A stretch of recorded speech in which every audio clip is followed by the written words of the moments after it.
ग्वालियर पहुंचे पूर्व केंद्रीय राज्य मंत्री व कांग्रेस नेता प्रदीप जैन ने पत्रकार वार्ता की, जिसमें मध्य प्रदेश सरकार पर और मुख्यमंत्री शिवराज सिंह चौहान पर जमकर जुबानी हमला बोला। मध्य प्रदेश में शिवराज सरकार लेती है।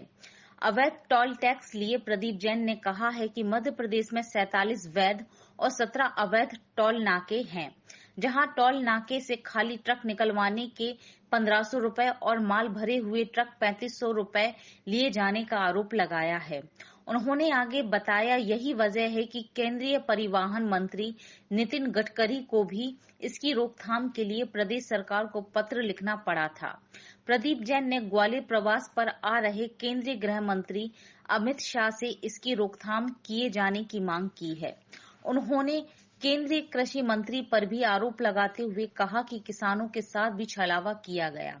किसानों की मौत होती रही, सरकार ने कोई ध्यान नहीं दिया। आज देश में किसान नौजवान परेशान हैं।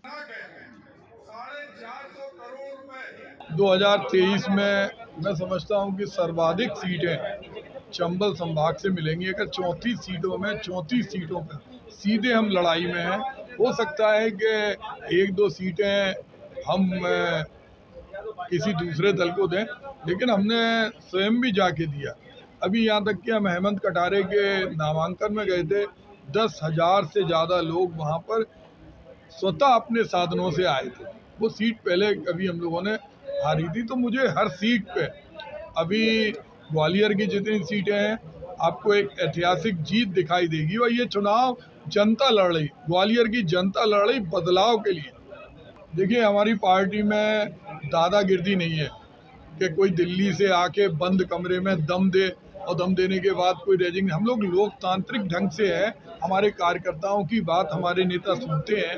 उन्होंने कोई बातें कही, उसके मूल्यांकन के लिए टीमें भेजी और टीमें भेजने के बाद जो सर्वोत्कृष्ट निर्णय था उसके आधार पर हम लोगों ने टिकट परिवर्तित किए। देखिए, सर्वे हमने बिल्कुल कोई कपड़े फाड़ने और रोड पे आने वाला मुद्दा नहीं है। हम लोगों ने लोकतंत्र के आधार पर, क्योंकि हम अनेकांत पे चलते हैं, हम देखते हैं कि एकांतवादी नहीं होना है।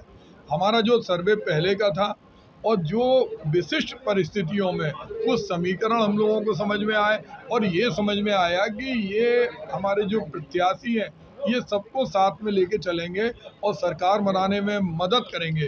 तब हम लोगों ने, वो भी उंगलियों पे गिनने वाली सीटें हैं। स्थिति तो उनकी देखी है कि सिटिंग 30 विधायकों के टिकट काट दिए। अगर उनका कितने उन्होंने परिवर्तन टिकट, उनको टिकट के कैंडिडेट नहीं मिल रहे। विदिशा के जहाँ के हमारे मुख्यमंत्री शिवराज सिंह चौहान है, उनको कैंडिडेट नहीं मिला। कल ले दे के उनने घटी दरों पे फिर पुराना कैंडिडेट दे दिया। उनके पास कोई नहीं जा रहा, वो टिकट दे रहे, लोग छिटक के भाग रहे क्योंकि कांग्रेस सत्ता में आ रही, इसलिए बूम पे है। बाकी इनसे तो लोग छिटक के भाग रहे, वो देख रहे हैं कि ये डूबता हुआ जहाज है।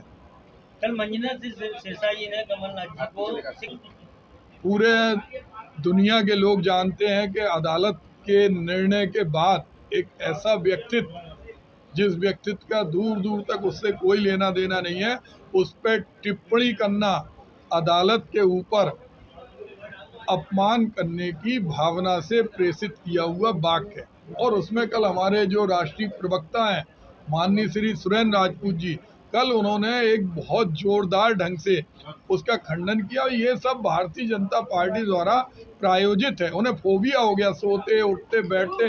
कौन से देश का गृह मंत्री 4-5 दिन एक राज्य में रहता है, दिन दिन भर बैठ रहे? अरे भाई, देश के अंदर क्या स्थिति मणिपुर में हो रही, क्या स्थिति दूसरे देशों में हमारे लोग फंसे हुए हैं, उससे कोई मतलब नहीं है। सिर्फ वो इस तरह के बाग के लोगों को डाइवर्ट करा रहे, लेकिन पब्लिक में उसका कोई आधार नहीं है। देखिए, मामा टैक्स मध्य प्रदेश के अंदर सर्वाधिक रूप से लिया जा रहा है, जिससे विधायक खरीदे जाते हैं, कैंडिडेटों को जो भी करते हो बंटवारा होता है, वसूली।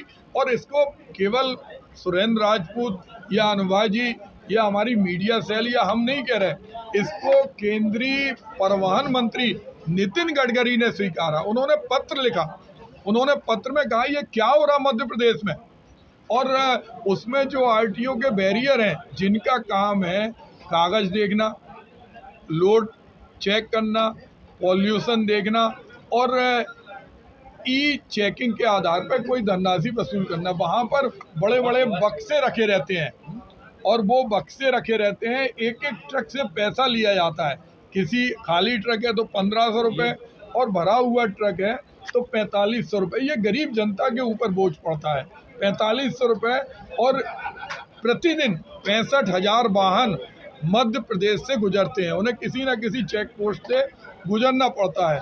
और इसके अलावा इससे बड़ी भ्रष्टाचार की एक और जननी का केंद्र सत्ता के गलियारे हैं। 17 चेक पोस्ट अवैध बने हैं।